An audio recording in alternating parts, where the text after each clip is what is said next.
Shanghai सहकारी तंज़ीम के इजलास में शिरकत लाइ काज़ाख़स्तान पहुतल वज़ीर आज़म शहबाज शरीफ और रूसी सदर व्लादिमीर पुतिन विच में मुलाकात।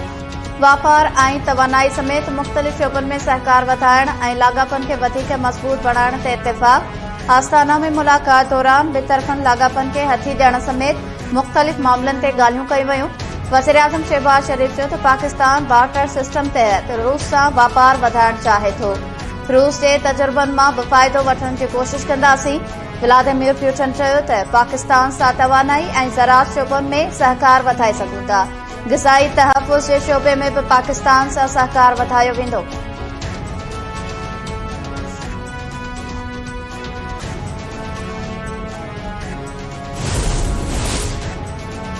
अमन अमान की सूरत-हाल ते को भी ठहार न थींदो। सदर आसिफ अली ज़रदारी पुलिस और रेंजर समेत समूरन कानून लागू कंदड़ इदारन के अमन अमान लाइ समूरा वसीला इस्तेमाल करण की हिदायत करे छड़ी। संजय घरू वज़ीर ज़ियाउल हसन लंजार के इस्लामाबाद में सदर आसिफ अली ज़रदारी से मुलाकात। सिंध में अमन अमान की सूरत-हाल और कच्चे में जारी ऑपरेशन बाबत ब्रीफिंग ॾिनी। आसिफ अली ज़रदारी चयो आहे त अमन अमान की सूरत-हाल ते को भी ठहार न थींदो। अमन अमान के क़याम लाइ सब वसीला इस्तेमाल कया वञनि। पीटीआई में मुबैना धड़ाबंदी। पीटीआई बानी बिन्ही ग्रुप्स के सुभाणे जेल में मुलाकात लाइ सॾाए वरितो। शेर अफजल मरवत पारां पीटीआई बानी जो पैगाम मिलण की तस्दीक। शानदाना गुलजार और जुनैद अकबर के मुलाकात लाइ अञा पैगाम न मिलियो। पीटीआई चेयरमैन बैरिस्टर गोहर चयो आहे त बानी सां मुलाकात लाइ अॻवाणनि की फ़हरिस्त अञा फाइनल न थी आहे। उमर अयूब, शिबली फराज और रऊफ़ हसन जी बानी पीटीआई सां मुलाकात मामूल जो हिस्सो आहे।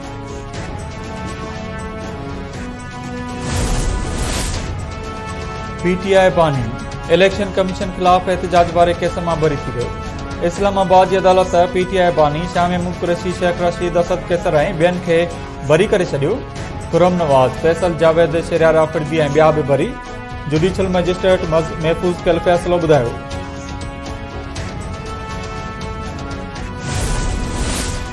मुल्क में महंगाई जो तूफान। IMF 10 जुलाई का बिजली के अघन में वधीक 5 रुपया फी यूनिट वाध जो मुतालबो करे छडियो।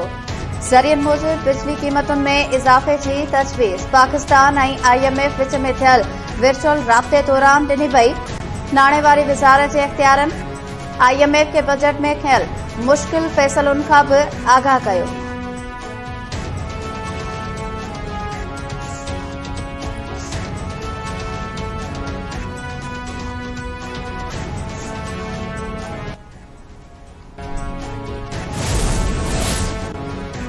शहीद सहाफ़ी नसरुल्लाह गिलानी के कातिलन की गिरफ्तारी लाइ कराची प्रेस क्लब का CM हाउस ताईं मार्च।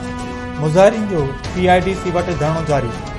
जस्कम चेयरमैन सनान कुरैशी, उमेर रुबाब समेत सियासी समाजी धुरन और सहाफ़ी अॻवाणनि की एहतजाज में शिरकत। इंतजामिया सां ॻाल्हियूं नाकाम थियण बाद सूबाई वज़ीर सईद गनी धणे वारे हंध पहुची ॻाल्हियूं कयूं।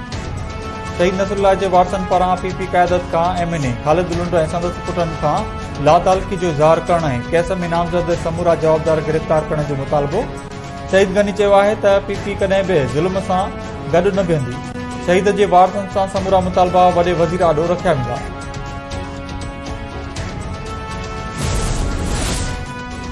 कंदकोट में धाड़ेलन के हमले में शहीद थियल 2 पुलिस एहलकारन की जनाज़े नमाज़ बाद अबाणन इलाइक़न में तदबीर।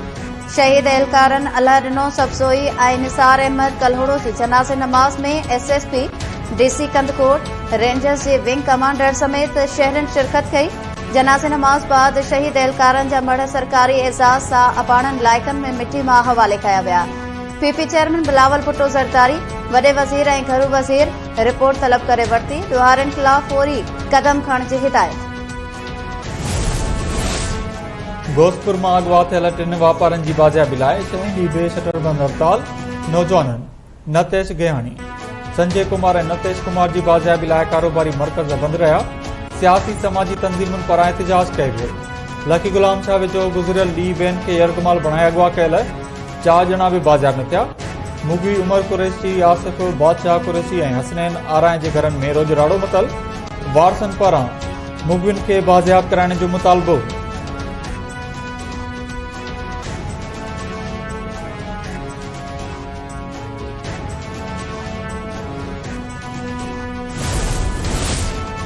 केपीचे ज़िले बाजोड़ में रिमोट कंट्रोल बम धमाके के नतीजे में अगोणे सेनेटर हिदायतुल्ला समेत 3 ॼणा मारिजी विया। केपी पुलिस मूजिब अगोणे सेनेटर हिदायतुल्ला की गाड़ी के मामून तालके के इलाके डेमाडोला में रिमोट कंट्रोल बम जरिए निशानो बनायो वियो। मारिजी वियल हिदायतुल्ला केपी जे अगोणे गवर्नर शौकतुल्ला जो भाउ हो। सीनियर सूबाई वज़ीर शर्जिल मेमण रेड लाइन मनसूबे ते कम तेज़ करण की हिदायत करे छॾी। कम में अग भराई बाबत स्टेक होल्डर्स के रोज़ानी की बुनियाद ते रिपोर्ट ॾियण की हिदायत। कराची में शर्जिल मेमण की सदारत हेठि येलो लाइन BRT ऐं रेड लाइन मनसूबन बाबत इजलास थियो। सीनियर सूबाई वज़ीर चयो त BRT मनसूबन के जल्द मुकम्मल करण हुकूमत की तरजीह है। कम के मयार में कंहिं बि क़िस्म की कोताही की इजाज़त न ॾिनी वेंदी।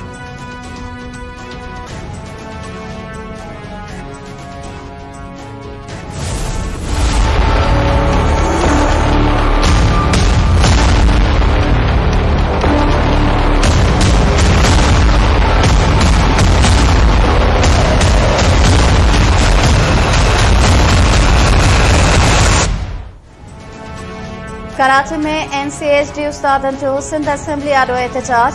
उस्तादन असेंबली गेट आडो लगल धरणो तालीम खाते के अमलदारन की खातिरन ते खत्म करे छड़ियो। CM हाउस ॾांहुं वधण की कोशिश दौरान उस्तादन ते पुलिस लठबाज़ी भी कई। गर्मी सबब केतराई उस्ताद बेहोश थी विया।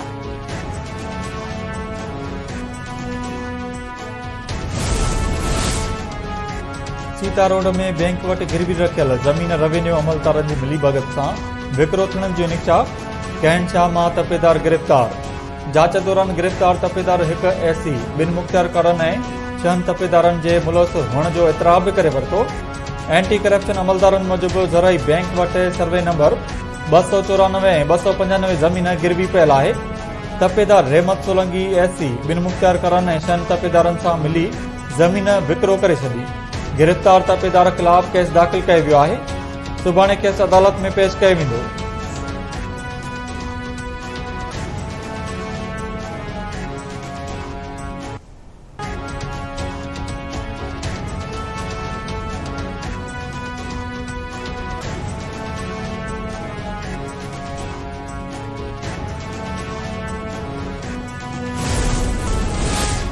T20 वर्ल्ड कप में कौमी टीम की नाकामी।